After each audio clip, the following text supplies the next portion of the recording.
For more, we can speak to Harmonie Toros, a professor of politics and international relations at the University of Reading. Hello to you, Professor. Just real quickly, how does this ceasefire differ from the previous ones, and are we getting ahead of ourselves?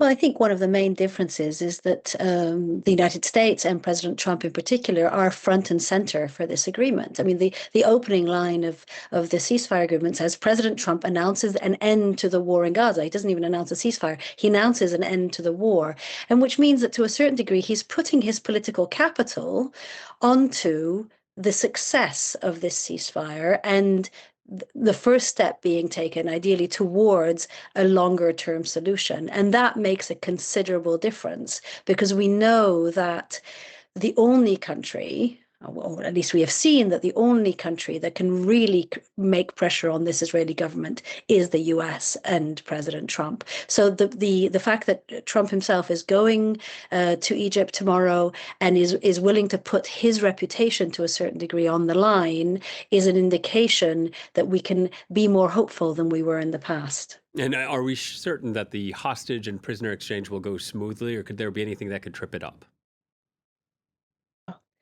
We can never be certain about anything, but we can certainly be we can consider that in the past this has worked well. It has worked smoothly. The ICRC has done an extraordinary job at ensuring that the hostages were released safely and prisoners were released safely.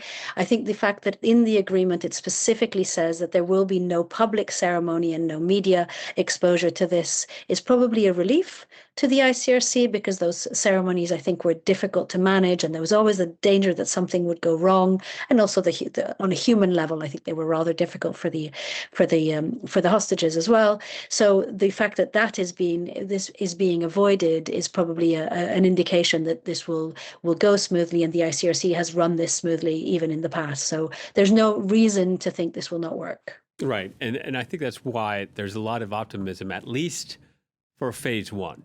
Phase two is a little bit more complicated. What are the main obstacles in phase two? Well, there is an extraordinary amount of ambiguity in both the ceasefire agreement and the 20-point peace plan. And if you see the response that Hamas gave in its agreement to sign the ceasefire, how it understands the future of Gaza and how the 20-point peace plan of Trump understands the future of Gaza is quite different. So Hamas speaks of a group of Palestinian experts that have the support of the Palestinian people in terms of future governance of Gaza, while Trump's plan speaks of, yes, Palestinian experts, but backed by an international board headed by Trump with members such as Tony Blair. So it's a very different kind of governance system. The question of the disarmament of Hamas is an absolute central sticking point, and so there is so much to be discussed, unpacked, negotiated here. But that doesn't mean that the ceasefire doesn't matter, because on the ground it makes an extraordinary difference to have a ceasefire, particularly if the crossings are opened and the UN is allowed back in. UN and other international organizations are allowed back in to distribute humanitarian aid, and that is what will make the real difference to the people of Gaza. Just before you came on, we were speaking to a journalist in Gaza City. I'm not sure if you heard that interview, but we were discussing the Hamas mobilization, redeploying in areas where Israeli troops had withdrawn. What do you think the point of that mobilization is? Is it to provide security from looters, or is it to remind the population that they're still present, or does it send a message to Israel or the United States? Most likely it does all of the above, right? So I'm not sure necessarily looting. I mean, looting of humanitarian aid would certainly be a problem. There's not, from what we see from the images, there's not much left to loot from the actual destruction and widespread destruction there is of the areas that people are returning to. But there is a sense that one has to maintain law and order, right? You can't have hundreds of thousands of people living in areas without any sense of law and order. So that argument is not, it's not necessarily a sort of a pretend argument for them to use. However, it is also a way of reinstating their authority over the territory and saying that they matter, and reinstating their authority with regards to other Palestinian factions. So all of these reasons are most likely true. And on Monday, we have this peace summit in Egypt. There are going to be heads of state there from around the world. What do you think the international community will have in terms of responsibility for post-war Gaza? As you mentioned, there's a dispute already on the 20-point peace plan about who will actually govern post-war Gaza. But what role do you think the international leadership and governments will play in the future?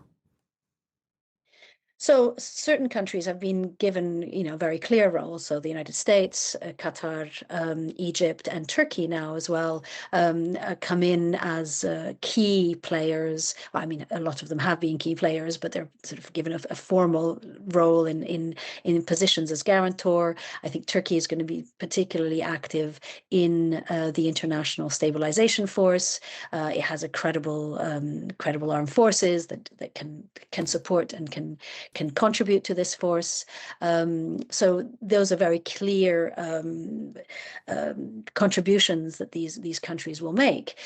What is important is that the United States remains focused on this, right? It is important that President Trump himself remains focused on this, because to a certain degree, if his attention moves to something else, there is the danger that the pressure is relieved from, certainly from the Israeli government, and also from Hamas, and to make sure that this ceasefire holds. So the concentration, the focus of the United States and of President Trump remains absolutely central here, and other countries will hopefully work to ensure that happens, and start finding the financial and the troops on the ground support for this international stabilization force, which remains still rather vague. We don't know exactly what its job will be and how it will be formed. And as you refer to it being central, Donald Trump's attention on this peace plan and